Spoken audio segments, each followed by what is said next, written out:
نحمده ونصلي على رسوله الكريم اما بعد اعوذ باللہ من الشیطان الرجیم لقد كان لكم في رسول الله اسوہ۔ معزز سامعین گرامی قدر، یقیناً برادر عزیز مولانا شمشاد نارا صاحب نے جس عذر کو آپ کے سامنے رکھا، یہ بات میں نے ان کے گوش گزار کی، لیکن حقیقت بات یہ ہے کہ ان کی محبت اور آپ احباب کی محبت نے مجھے مجبور کیا کہ میں آپ کے سامنے اپنی چند گزارشات کو رکھوں۔ اللہ کے فضل و رحمت سے برادر مکرم علامہ طارق محمود یزدانی صاحب بھی، عارف اصلی صاحب، عتیق الرحمان بھائی، عطاء الرحمان بھائی، جوید گرایا صاحب، نوید الرحمان یزدانی، زاہد ظہیر، یہ سارے میرے اپنے محبوب چہرے ہیں، اور اللہ کے فضل و رحمت سے ان کی محبتوں کے اوپر ان کا شکر گزار بھی ہوں۔ ابھی آپ کے سامنے خطیب ذی وقار نے رسول اللہ صلی اللہ علیہ وسلم کی سیرت کے حوالے سے بعض گزارشات کو رکھا، اسی بات کو میں کچھ آگے بڑھاؤں گا کہ بلا شبہ یا صاحب الجمال و یا سید البشر من وجہک المنیر لقد نور القمر لا يمکن الثناء کما کان حقہ بعد الہدا بزرگ توئی قصہ مختصر۔ حقیقت بات یہ ہے کہ شاعر نے اس شعر کے اندر بھی انتہا کر دی کہ اللہ خالق ہے اور کائنات ساری کی ساری مخلوق ہے، اور مخلوقات میں سے اگر اللہ نے سب سے افضل کسی کو بنایا ہے تو آمینہ کے لال کو بنایا ہے۔ بعد الہدا بزرگ توئی قصہ مختصر، اللہ خالق ہے، باقی ہر چیز مخلوق ہے، اور مخلوقات میں سب سے افضل اگر کوئی ہیں تو آمینہ کے لال ہیں۔ اور اسی بات کو حسان ابن ثابت نے بھی اپنے انداز میں بیان کیا، وَأَحْسَنُ مِنْكَ لَمْ تَرَ قَطُّ عَيْنِي وَأَجْمَلُ مِنْكَ لَمْ تَلِدِ النِّسَاءُ خُلِقْتَ مُبَرَّأً مِنْ كُلِّ عَيْبٍ كَأَنَّكَ قَدْ خُلِقْتَ كَمَا تَشَاءُ۔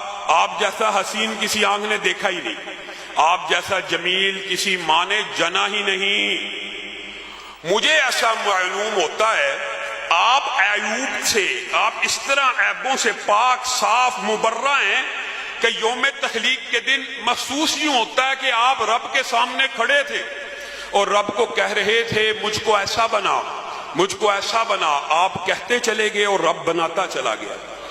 بے شک رسول اللہ صلی اللہ علیہ وسلم علم نشرہ کا سینہ لے کے آئے، والضحیٰ کا چہرہ لے کے آئے، واللیل کی زلف لے کے آئے، ما زاغ البصر وما طغیٰ کی نگاہ بھی لے کے آئے، اور اسی نگاہ کے متعلق اقبال نے بھی کیا خوب کہا ہے، اور یقین مانیے کئی شعر انسان کی زندگی کو بدل دیتے ہیں۔ اور اقبال نے کہا تو غنی از ہر دو عالم من فقیر، روز محشر عذر ہائے من پذیر، ور حسابم راتو بینی ناگزیر، از نگاہ مصطفیٰ پنہا بغیر۔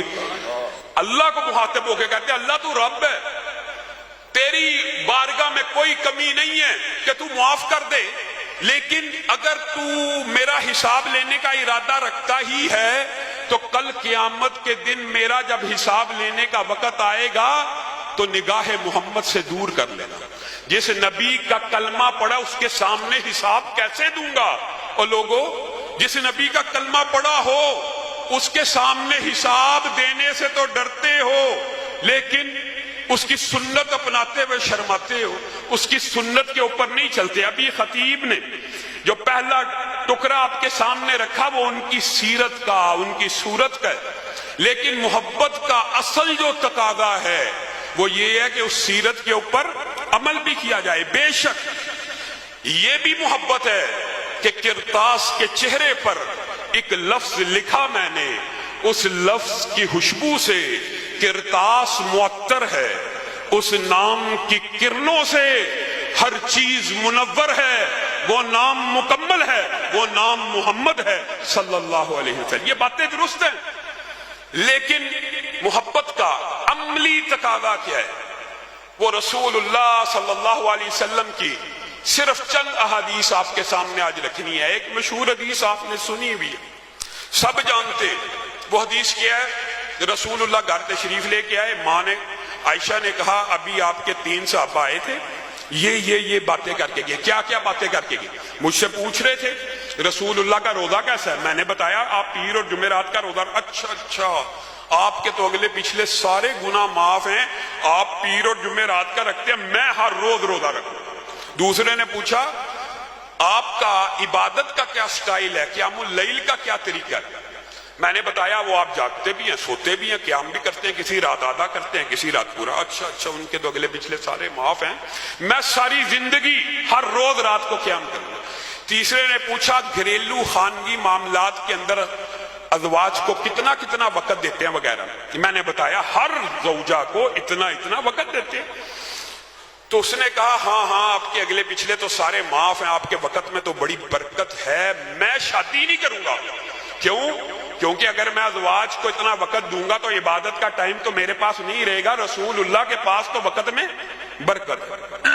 ماں عائشہ نے جب رسول اللہ صلی اللہ علیہ وسلم کو یہ بات بتلائی تو رسول اللہ صلی اللہ علیہ وسلم نے خلاف عادت, رسول اللہ تیز طبیعت کے مالک نہیں تھے, بے انتہا تیزی سے پوچھا یہ باتیں کر کے گئے. جی ہاں, تیزی سے باہر نکلے جو رسول اللہ کا عمومی انداز نہیں تھا. دوڑ کے ان کو پکڑا. گویا یہ جو تیزی سے جانا, دوڑ کے پکڑنا, اس بات کی بذات خود نشاندہی ہے کہ رسول اللہ صلی اللہ علیہ وسلم ان کو کوئی اہم بات سمجھانے جا رہے ہیں, اور بہت اہم کوئی معاملہ ہے, کوئی ان سے غلطی ہو گئی ہے جس کی تنبیہ کرنے ایک لمحے کے لیے بھی نہیں رکے, ان کے پیچھے چل پڑے, ان کو روکا. تو نے یہ کہا, جی ہاں. تو نے یہ کہا, جی ہاں. تو نے یہ کہا. تینوں کو ایک ہی جملہ کہا, الگ الگ انداز ہیں, الگ الگ روایات ہیں, لیکن جملہ ایک ہی, ابتدا ایک ہی جملے سے ہوئی.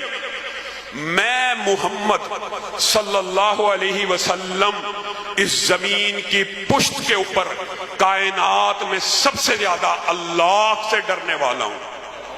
میں محمد سب سے زیادہ اللہ سے ڈرنے والا ہوں, اور میں پیر کا روزہ رکھتا ہوں, منگل بدھ کا نہیں رکھتا, جمعرات کا روزہ رکھتا ہوں, جمعے ہفتے اتوار کا نہیں رکھتا. تو نے یہ کہا ہر روز روزہ رکھے گا. جی ہاں.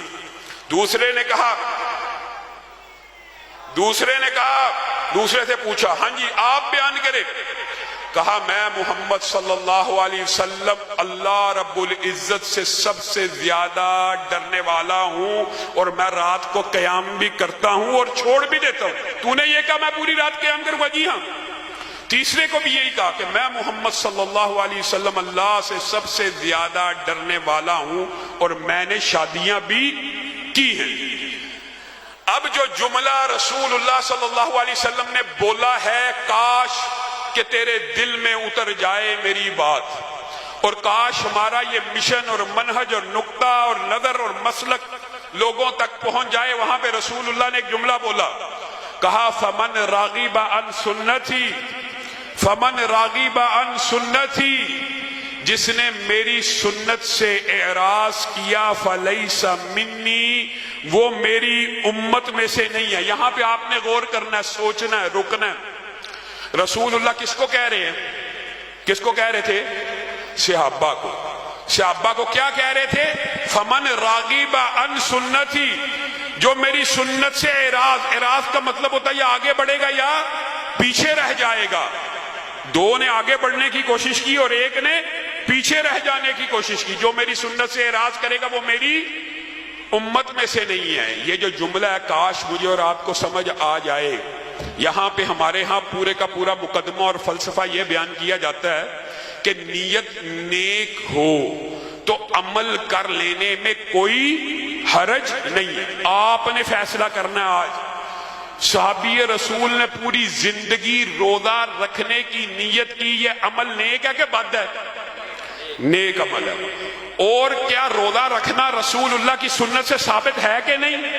ایک ایسا عمل جو رسول اللہ کی سنت سے ثابت ہو, اس کا عدد اپنی طرف سے مقرر کر کے سارے ایام پہ پھیلا دینا, اس کے بارے میں رسول اللہ کہہ رہے ہیں جو میری سنت سے اعراض کرے گا وہ میری امت میں سے نہیں ہے. آپ کہتے ہیں اس نے نیت ہو تو کل بھی کر لیا جائے, چلیسواں بھی کر لیا جائے, چہلم بھی کر لیا جائے, تیجا بھی کر لیا جائے. حریص علیکم بالمؤمنین رؤوف الرحیم.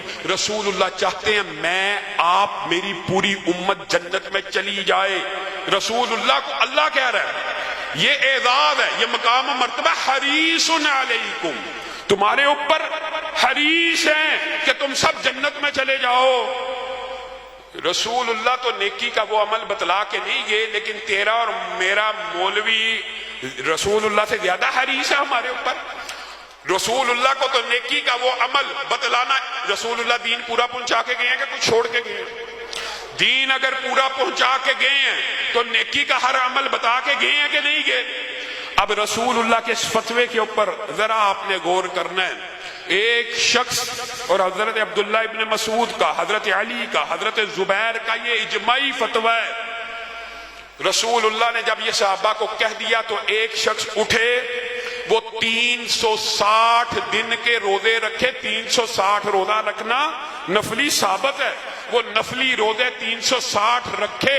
حضرت علی نے کہا اللہ کی قسم خانہ کعبہ میں رہتا ہو، 360 روزے رکھتا ہو، آب زمزم سے وضو کرتا ہو، اس کا اللہ ایک بھی روزہ قبول نہیں کرے گا۔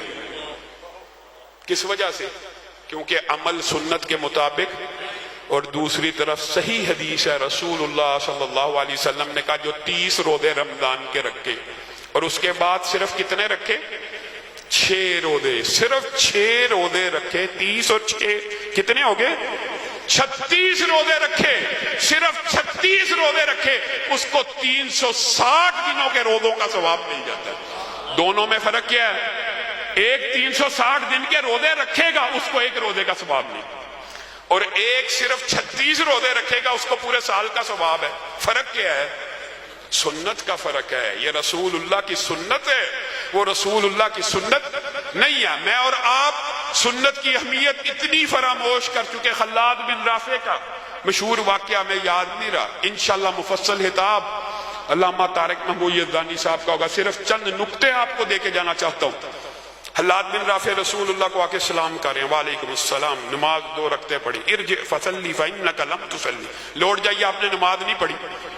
پھر سلام کیا، پھر پڑھی، پھر 3 دفعہ جب ایسا ہو گیا تو رسول اللہ کو آ کے کہنے لگے اللہ کے رسول مجھے اس سے اچھی آتی ہی نہیں، آپ بتلا دیجئے۔ تو رسول اللہ صلی اللہ علیہ وسلم نے انہیں ایک بڑی ہلکی سی بات کی، ہمارے لیے یہ باتیں کیا ہیں؟ رسول اللہ نے کہا جب آپ رکوع کرتے ہیں تو آپ اطمینان نہیں کرتے، فوراً سر اٹھا لیتے ہیں، جب سجدہ کرتے ہیں فوراً سر اٹھا لیتے ہیں۔ اعتدال کی ایک سنت ہے، اطمینان کی ایک سنت ہے، آپ اس کے مطابق رکعتوں کو نہیں پڑھے۔ ارجع فصلی فإنک لم تصلی، جو رسول اللہ کی ایک سنت اعتدال کو چھوڑ دے اور نماز پڑھے، رسول اللہ کا فتویٰ اس نے نماز نہیں پڑھی۔ اور یہ صرف رسول، جیسے حضرت علی کا فتویٰ نا روزے کے بارے میں، اسی طرح حضرت حذیفہ کا یہ فتویٰ، یہ مولویوں کا فتویٰ نہیں ہے کہ کوئی بعد میں کہ علامہ صاحب آئے تھے، وہابیوں کا مولوی آیا تھا فتویٰ دے گیا ہے، یہ صحابہ کا فتویٰ ہے۔ حضرت حذیفہ کے سامنے بعین اسی طرح ایک شخص نے ایسی ہی نماز پڑھی، انہوں نے کہا واپس لوٹ جا، نماز پڑھ نماز پڑھ۔ اس نے بھی یہی کہا مجھے اس سے اچھی آتی نہیں۔ حضرت حذیفہ نے اس سے پوچھا منذ کم تصلی ہکذا، یہ تو کتنے عرصے سے ایسی نماز پڑھ رہا ہے؟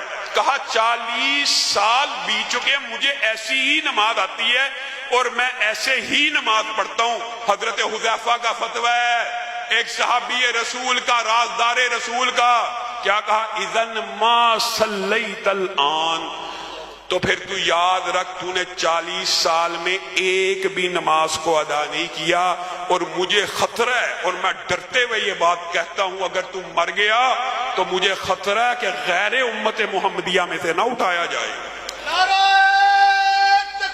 رسول اللہ کی سنتوں کو چھوڑ دینا تیرے اور میرے لیے، اگر آج بھی میں اپنے اوپر رکھ کے سوچیں، آج ہماری مسجد میں کوئی ایک شخص آئے تیز تیز نماز پڑھے یا سنت کے خلاف نماز پڑھے، آپ اس کو کہہ دیں بھائی رفع دین بھی رسول اللہ کی سنت ہے، اعتدال بھی، دوسرا ساتھ ہی آپ کو کون نہیں رہے، اور پڑھنتے دے پڑھتے رہے، اور جو نماز رسول اللہ کے نماز کے مطابق نہیں ہے 40 برس بھی پڑھی جائے ایک نماز کا ثواب۔ اور دوسری طرف حدیث کی ہر کتاب میں تقریباً یہ حدیث موجود ہے کہ ایک شخص اٹھے، آپ اور میں ابھی اس حدیث پہ عمل کر سکتے، اٹھے کیا کرے؟ ویسے وضو کرے جیسے رسول اللہ نے وضو کیا، اور ویسے 2 رکعتوں کو ادا کرے جیسے رسول اللہ نے پڑھی ہیں، ایک طرف 40 برس کی نماز ہے اور دوسری طرف صرف 2 رکعتیں ہیں. صحیح حدیث کے الفاظ ہیں صرف 2 رکعتیں اس وضو کے ساتھ. جیسے رسول اللہ نے وضو کیا، جیسے رسول اللہ نے 2 رکعتیں پڑھی، وہ شخص ایسے ہو جاتا ہے جیسے آج ماں کے پیٹ سے پیدا ہوا. آپ بتائیے دونوں میں فرق کیا ہے؟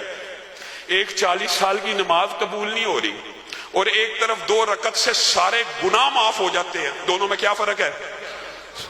اللہ کی قسم یہ دین کا خلاصہ ہے. یہ قرآن پاک کی ایک آیت ہے، من کان یرجو لقاء ربہ فلیعمل عملا صالحا ولا یشرک بعبادت ربہ احدا. ایک آیت پورے دین کا خلاصہ مفسرین نے لکھا. کیا عبادت ہوگی تو کس کی ہوگی؟ عبادت ہوگی تو کس کی ہوگی؟ ایک اللہ کی. اور عبادت کس طرح ہوگی؟ وہ طریقہ کار کیا ہوگا؟ وہ طریقہ رسول اللہ کا ہوگا. عبادت اللہ کی اور طریقہ رسول اللہ کا. یہ دین کا خلاصہ ہے، یہ دین ہے، یہی دین فطرت ہے، یہی دین اسلام ہے. کوئی شخص اٹھے اور کہے وہابی بڑے متعصب ہے، دیوبندی بڑے متعصب ہے، اہل حدیث بڑے متعصب ہے، جی جس کا جو جی چاہے دین میں کرتا چلا جائے. دین اتنا ہی ہلکا ہے کہ دین میں جو جی چاہے یار کرنے دو. جیسے رسول اللہ نے کیا ویسے کرنا مشکل ہے. رسول اللہ صلی اللہ علیہ وسلم نے پیر کا روزہ رکھا. محبت کا تقاضا یہ ہے، رسول اللہ نے پیر کا روزہ رکھنے کی علت بھی بیان کی ہے.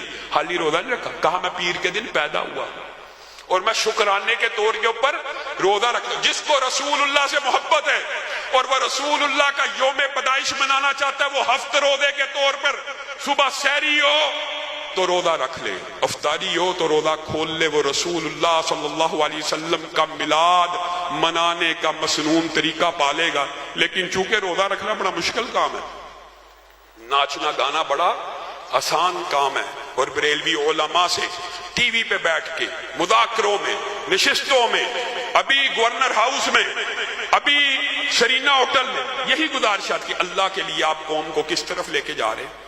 آپ بھی موسیقی کے خلاف ہیں، آپ بھی ڈھول کے خلاف ہیں. آپ کو پتہ ہے امام احمد رضا ہاں بریلوی صاحب نے بھی موسیقی کی حرمت کا فتویٰ دیا ہوا. ان کے ہاں بھی موسیقی جائز نہیں ہے. تو موسیقی کے اوپر، ناچ گانوں کے اوپر، ڈھول کے طبلوں کے اوپر رسول اللہ صلی اللہ علیہ وسلم سے محبت کا اظہار کرنا جائز ہو سکتا؟ اللہ کے بندو، یالا بن امیہ رسول اللہ صلی اللہ علیہ وسلم کے صحابی ہیں. صحابی حضرت عمر کے ساتھ طواف کر رہے ہیں تو رکن یمانی محبت ہے. لوگ کہتے ہیں یار محبت ہو، عقیدت ہو، نیت صحیح ہونی چاہیے. یہ 3 صحابہ کی نیت صحیح نہیں تھی، ان سے افضل نیت کس کی ہو سکتی؟ یہاں پہ یالا بن امیہ رکن یمانی کو فرط محبت سے، جذبات سے گلے لگا لیتے، چومنا شروع کرتے ہیں کہ اللہ کا گھر ہے، خانہ کعبہ ہے.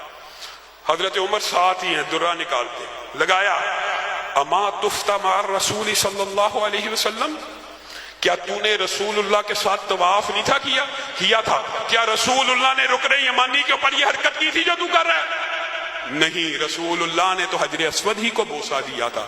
کہا اللہ کی قسم بعد آ جا ورنہ میں تجھے لوگوں کے سامنے درے لگاؤں گا. صحابی رسول ایک صحابی رسول کو نصیحت کرے. امام مالک کے پاس ایک شخص آیا اور آ کے کہنے لگا، اے امام مالک، میں نے بڑا غور و خوض کیا ہے. پہلے وہ آپ سے سوال کرتا ہے کہ بیر علی ذوالحلیفہ کے مقام کی آپ کی نظر میں کوئی فضیلت ہے؟ امام مالک اس کے سوال سے چونک اٹھتے. کہا جی ہاں. کہا کیا فضیلت ہے؟ کہا وہاں سے رسول اللہ صلی اللہ علیہ وسلم نے میقات کو مقرر کیا اور وہاں سے احرام باندھا. کہا اس کے علاوہ بھی کوئی فضیلت ہے؟ کہا کیا تیرے لیے یہ فضیلت کافی نہیں ہے؟ کہا ویسے میں پوچھتا ہوں، میرے ذہن میں یہ خیال آتا ہے مسجد النبی میں ایک نماز 1000 نماز کا ثواب ہے.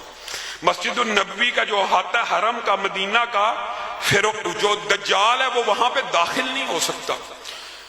ما بین بیتی و منبری روضۃ من ریاض الجنہ، جنت کا ایک ٹکڑا ہے.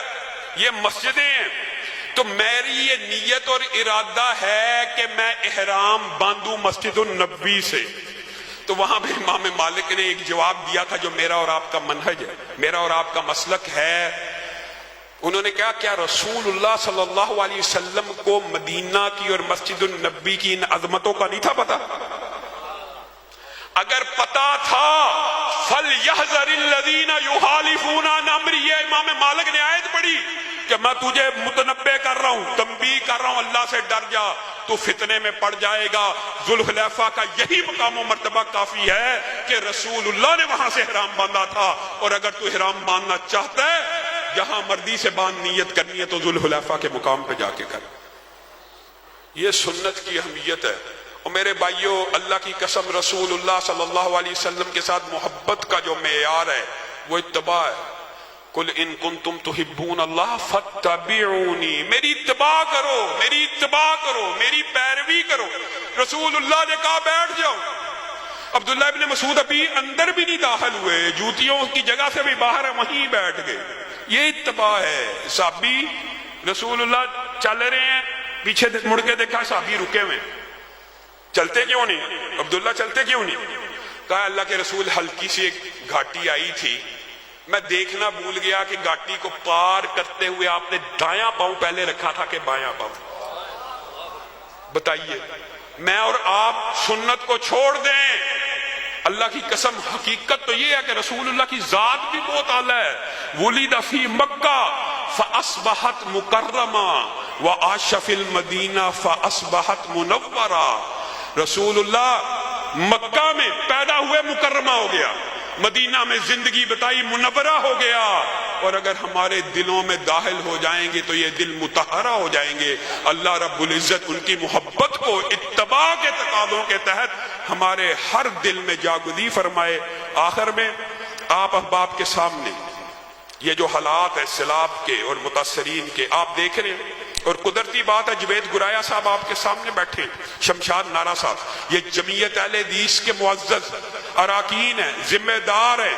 ان کے ساتھ بڑھ چڑھ کے سیلاب زدگان کے لیے، جمعیت اہل حدیث کے لیے اور جمعیت اہل حدیث کے منشور کے لیے، مشن کے لیے اللہ کے فضل و رحمت سے آج انتظامیہ، حکومت، ادارے اس بات کے اوپر خراج تحسین پیش کر رہے ہیں کہ سب سے پہلے سیلاب زدگان میں اگر کسی نے مدد کی ہے تو مولویوں نے کی.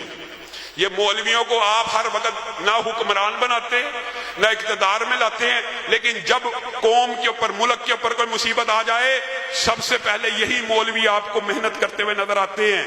یہ الحمدللہ روشن چہرے عبید بھائی بھی آ چکے ہیں، اون باری صاحب بھی تشریف لے آئے ہیں. یہ اہل حدیث یوتھ فورس کی قیادت، جمعیت اہل حدیث پاکستان کی قیادت، تحریک طلبہ اہل حدیث کی قیادت، وکلاء ونگ، خدمت حلق کا شعبہ، تعلقات عامہ کا شعبہ، اللہ کے فضل و رحمت سے دن رات سیلاب زدگان کی خدمت کر رہا ہے. شمشاد نارا صاحب کے کہنے کے اوپر آپ احباب سے بھی اپیل ہے کہ آپ ضلع گجرانوالہ کے اندر بڑھ چڑھ کے ان کے ساتھ تعاون کریں. یہ اپنے ہاتھوں سے سیلاب کے متاثرین تک امداد پہنچائیں گے. سبحان ربک رب العزت عما یصفون وسلام علی المرسلین والحمد للہ رب العالمین.